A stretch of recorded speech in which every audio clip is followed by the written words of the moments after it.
Welcome everybody. This will serve as the class introductory video. This is going to spend maybe 3 or 4 minutes talking about the class in general, what I hope you guys to learn from the class, and some of the things that we're going to do in here, and why membranes are so great. Obviously this is membranes for biotechnology and biomedicine, so we're going to spend an awful lot of time slanting our membrane talks towards mostly biomedicine, I would say, and also because I have a lot of experience in biopharmaceuticals, I will certainly be able to talk about that and talk intelligently about it, hopefully. So, first thing we need to talk about in this class is what is a membrane, right? This is a class about membranes. So I'm going to assume that most of you guys and girls probably have some sort of a biological slant to you as far as background if you're taking this course. So when you think of membranes, you certainly think of cellular membranes, right? The big ones, right? They're the phospholipid bilayers. The fluid mosaic model, right? The phospholipids themselves are very fluid-like, and there's a bunch of proteins and different, say, active transport channels embedded in there. And so you have a very, very complicated system that can be very, very selective as to what it's going to let in and what it's not going to let out. So you probably, hopefully, heard the term selectively permeable. That's how these membranes are described. We are going to be talking more about here is synthetic membranes. So these humans have actually put together these membranes using various different methods. And in doing so, they're trying to get closer and closer and closer to mimicking a biological membrane. But we're at a slight disadvantage in that nature has had a couple odd million years to put together these nice membranes. We've really started to come into our own, say, in the past, 100 years is when the membranes started to come into industry. But really, in the past 20 or 30 years, there's been a real explosion in the research and in the research.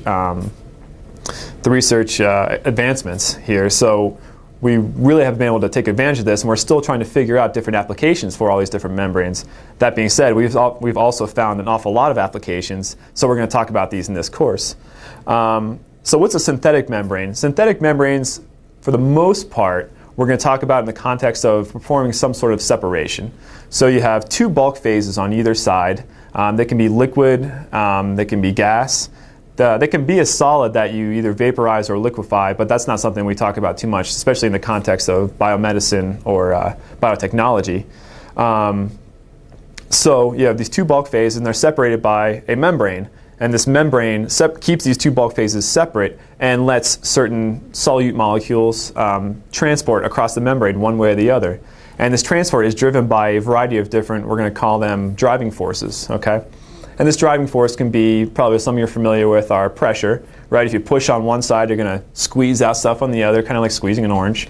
A concentration driving force, hopefully everyone is familiar with the concept of diffusion, right? If something's really concentrated over here and not over here, and the membrane lets it through, that's a very critical point, they will start to move over at a given rate, and we'll talk about those rates later on in the class and how you start to model those rates. That's something that's going to be it's a very, very hot research topic, but we won't spend too much time quantitatively on that. So all you, non-computer modelers there, breathe a big sigh of relief. I'm one of those as well. So membranes themselves, especially synthetic membranes, they can be described a couple different ways. Typically you describe them in terms of pore size. So we can talk about microporous membranes, we can talk about macroporous membranes, and then we can also talk about a type of membrane that's so dense that even using, say, a scanning electron micrograph, you really can't see the pores. So we refer to these as dense or non-porous membranes. And those membranes are more for the type of gas separations where the gas molecules are so tiny anyway, on the order of, we're talking angstroms, maybe a few nanometers, that pores really aren't a valid way of describing what they look like. So the membrane itself, in terms of separation, the membranes control the rate, and we're going to hear this term a lot in this class, the rate of mass transfer across the membrane. That's basically just describing how fast and how much of a given solute molecule or particle, the rate at which it'll travel across that membrane. It can be fast or slow. Typically for industrial or any kind of application, you want the solute molecule that you want to separate, you want that to move relatively fast, or else your process itself just goes very, very slow. And there aren't too many advantages to going very slow that I can think of anyway. So this mass transfer, this is governed by, first and foremost, it's going to be governed by the pore size, okay? If you have, say, a microporous membrane, these are generally in the order of about like 1 micron, just microporous micron. So proteins are generally on the order of about 1 nanometer to 20 nanometers or so. So that's several orders of magnitude less than the pore size. They're going to very readily transport through that membrane. You're going to have a high rate of mass transfer, whereas say bigger solid species like cells, which are on the order of about 50 microns, say mammalian cells, bacteria are a little smaller, they're generally going to be rejected, right? They're not going to transport very well through. So very, very small amounts may get through because there is some sort of pore size distribution. A lot of research is going into figuring out how to make these synthetic membranes to have pore sizes that are very, very evenly distributed so that every pore is the exact same size. However, the techniques that are out now, there's several disadvantages which we'll talk about. So we're still left with a distribution. There's some big pores, there's some small pores, and there's a relative average that we try to shoot for. But narrowing that pore size distribution is a great research area right now. So some of the advantages of membranes, we're talking about using these membranes in biotechnology. Why are we using these membranes? There's other ways to do this stuff. We can use chromatography or so to separate proteins. People have used say metal for implants. They've used ceramics for implants in biotech, in biomedicine. So why are we using these membranes in the first place? So just a couple of advantages. One, they use much less energy in a lot of different separation processes. So especially in the context of manufacturing, when you're at very large sizes and there's several, in some cases, hundreds of millions of dollars worth of stuff going through in one batch, a savings of 1 or 2% energy translates into an awful lot of money, and which is also directly translated down to the consumer, which is, that's, as an engineer, we need to both be innovative but also cognizant of how our customers, which are ultimately the patients, how receptive they are. There's economics involved here. So membranes use less energy, which becomes more economically feasible. They're also more environmentally friendly. Using less energy, you don't have to use as much natural gas, burn as much coal, and also the leachables, the stuff that can come off of these membranes, they're generally very, very benign, especially membranes that are used, say, for tissue engineering or I'm going to call it organ neogenesis, where we're trying to grow a new organ, but you have to grow it inside you. So you implant a bunch of cells that are wrapped around inside of a membrane. Okay, so the membrane keeps the cells inside so they can grow into the correct shape. And it also provides some sort of scaffolding, but it also needs to allow nutrients to transport in there, obviously, right? Because the blood supply is not going to grow in there right away. So you need some sort of mechanism for transport. And you can imagine these membranes have to be relatively biocompatible. And by relatively, I mean biocompatible, because if they start to degrade and those degradative products, those monomers, hurt your body, well, what's the point of trying to grow new organs and stuff in your body when you're hurting yourself? So they're also very easy to, relatively easy to design compared to other applications such as distillation for separations or any other kind like that. So that's a nice one. So they're relatively easy to design. We'll keep it at that, and we'll talk about that throughout the class.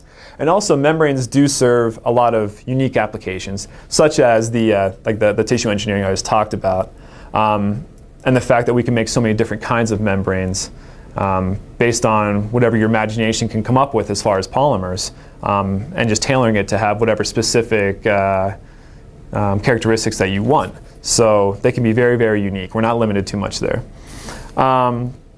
So just a couple of examples I'd like to give. One that a professor, Ranil, works with a lot was blood oxygenators. This is for people who are having open heart surgery. You can't just stop the blood flow and cool a person down and just stop it for good. You have to keep that blood flowing to keep, especially your brain. Your brain can't go without oxygen for much more than, way less than a minute. So you have to keep that blood flowing, and you have to keep that blood oxygenated.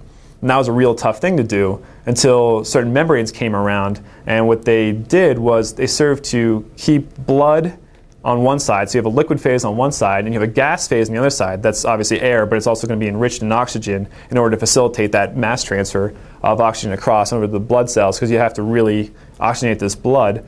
Membranes served as a great way to increase the surface area. Your lungs have all these alveolar sacs in there that are very, very tiny, so they have a great amount of surface area in order to facilitate that that transfer of O2 and CO2, right?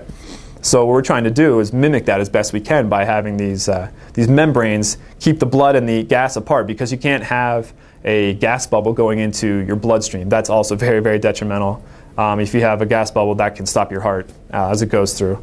So blood oxygenators are a big one. I talked about the containment and scaffolds for tissue engineering, and also one that I'm very familiar with is functionalizing these membranes, making these membranes and then sticking on different functional groups. And in my case, worked with these membrane adsorbers, right, for biopharmaceuticals, which is multi-billion-dollar industry per year. So moving on, the course, we're going to have three main objectives here, all related to membranes, obviously. The one we'd like to get through is we'd like to have you guys be able to distinguish among the most common synthetic membrane types and understand some of the ways to prepare and characterize these membranes. Characterizing being what are the pore sizes, what are the hydrophobicity, hydrophilicity. That has a big influence on certainly in your body, with proteins and so on. And talk about why these membranes are very practical in real-world applications. So we're going to be very application-heavy here. We don't want to just be giving you theory. We want to be talking about, how they're used for real. So we'll be talking about that. We're going to be talking about understanding common and somewhat less common methods of modifying these surfaces.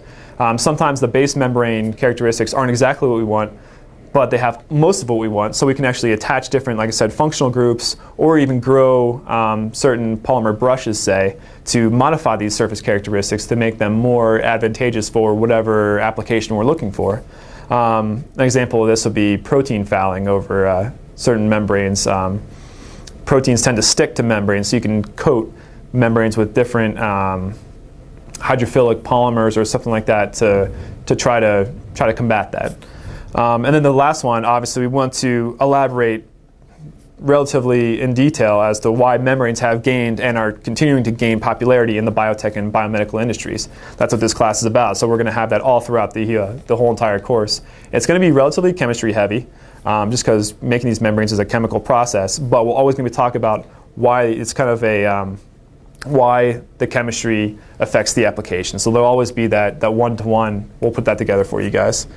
And you're going to find most of the lectures going to be divided up into 8 units, and most, if not all, the lectures are actually given by a guest lecturer that was here at Colorado State about 2 or 3 years ago. His name is Matthias Ulbricht. He is from the University of Duisburg-Essen from Germany, and he's one of the foremost researchers in synthetic membranes and also membrane modification and characterization. So he was an excellent guest lecturer. And hopefully you'll enjoy those lectures. And certainly if you have any questions, that's what I'm here for. But he'll be your main lecturer. And so the way the course is going to be broken down, sorry, we're almost done. We're going to have 6 homework assignments that will be given out mostly on a bi-weekly basis. We'll have 3 exams, 2 midterms, and 1 final. Each of those will be worth, I believe, 15%, for a total of 45% there. We will have a group project. And depending on how many people are in the course, it can be just partners or a big group. But I feel very strongly that that's actually a very, very good way of tying together all the knowledge you've learned within this in this class, and really starting to think about ways to apply these instead of just kind of memorizing and spitting it back out. It's been a very, very successful way to do that. And students generally, as long as you start relatively early enough, you find that you enjoy it a little bit more. I know it sounds awful now, but I think you'll enjoy that.